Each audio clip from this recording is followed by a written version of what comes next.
episodios anteriores hablamos de lo hermoso que fueron los años 90 para los cómics mutantes, dándonos eventos muy recordados como fue Atracciones Fatales, La Falange, la Era de Apocalipsis, Onslaught, Los 12 y más. En este caso, este video va dedicado a un personaje perdido en el tiempo, alguien que, de cierta manera, al ser un rip-off de otra figura icónica dentro de la mitología de los hombres X, ha sido negado, rebajado, olvidado. Estamos hablando de Joseph. La historia de Joseph se remite, al igual que en el video de Onslaught con el que arranqué esta serie, a la batalla final en el asteroide M durante el evento conocido como Atracciones Fatales.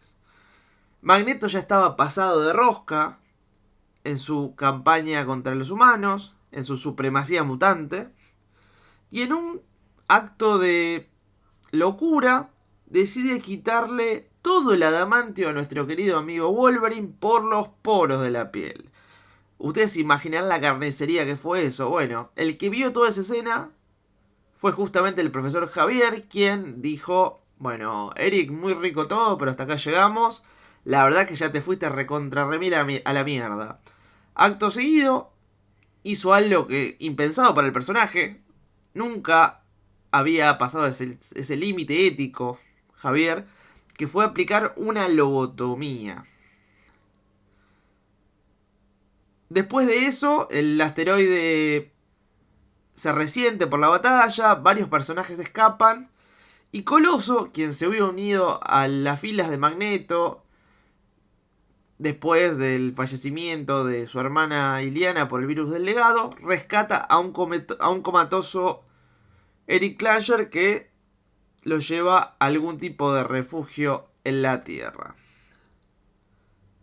Varios números después, y durante la antesala de lo que sería la saga de Onslaught, vemos a un rejuvenecido Magneto de pelo largo aparecer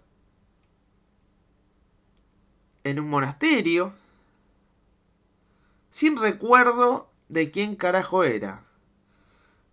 Por alguna razón se lo empieza a llamar por el nombre de Joseph y cual vagabundo empieza a recorrer las calles del universo Marvel.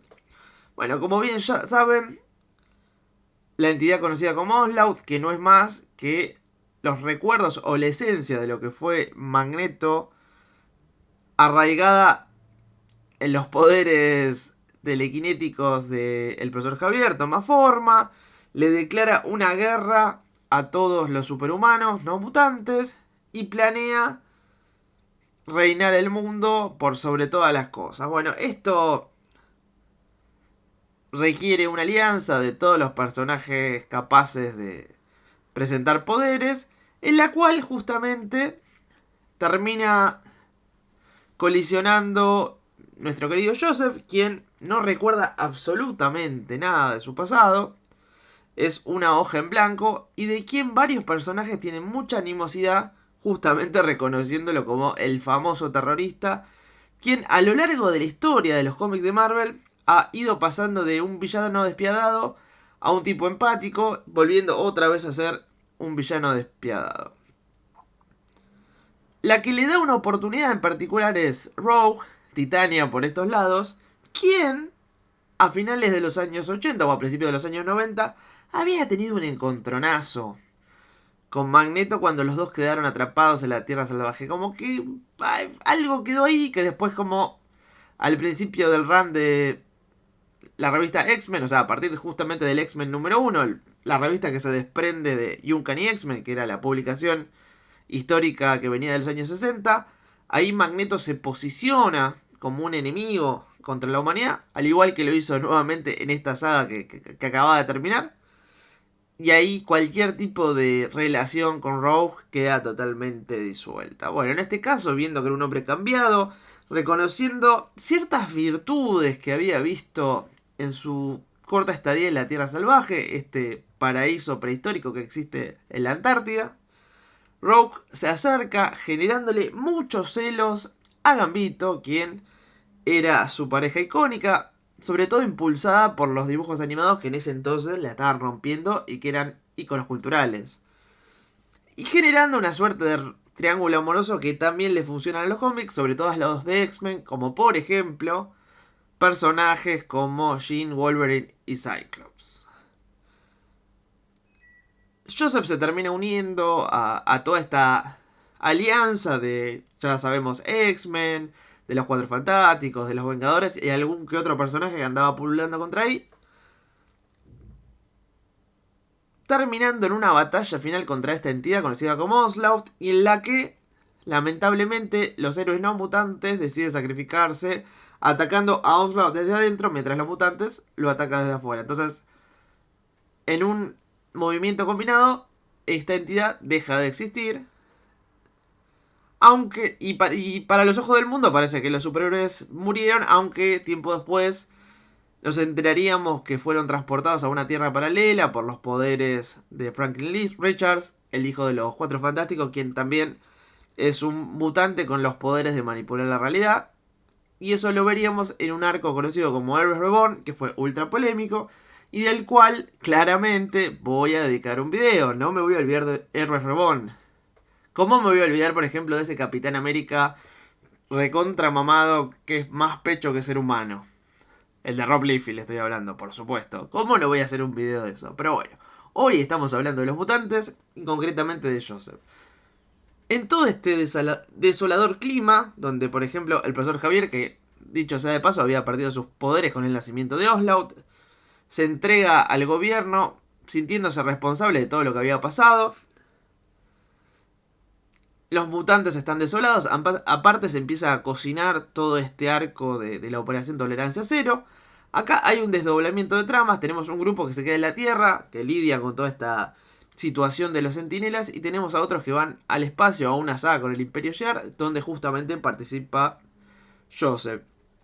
Después de esto, Joseph acompaña al grupo por un par de aventuras más, hasta que su vida concluye en un arco tan súbito como determinante, donde por medio del retcon, que probablemente sea el recurso más miserable que puede tener un creativo, ya sea en un cómic, en una serie, en una película, en lo que quieras, el retcon es un insulto a la inteligencia del lector o del espectador. Grábenselo. Donde ven un retcon es porque alguien los consideró estúpidos. Salvo muy escasas excepciones, normalmente al único que perdono, o a uno de los pocos que perdono, que realmente lo saben usar bien, lo cual es casi imposible, es Geoff Johns en sus diferentes pasos por DC. Pero sacando el caso de Geoff Johns, que es como un grano de arroz en mitad del desierto, siempre que se hace un retcon es para mal. Y en este caso, con este retcon se crea un personaje nuevo llamado Astra, que supuestamente había sido la primera mutante que en los años 60, o por lo menos en los cómics que se hacían en los años 60, porque recuerda que narrativamente las historietas se desarrollan sobre una línea de tiempo flotante. Esta mutante llamada Astra fue la primera a quien reclutó Magneto en su clásica hermandad de los mutantes diabólicos, a la cual después se sumaron la Bruja Escarlata, Quicksilver, Toad y Mastermind y Blob.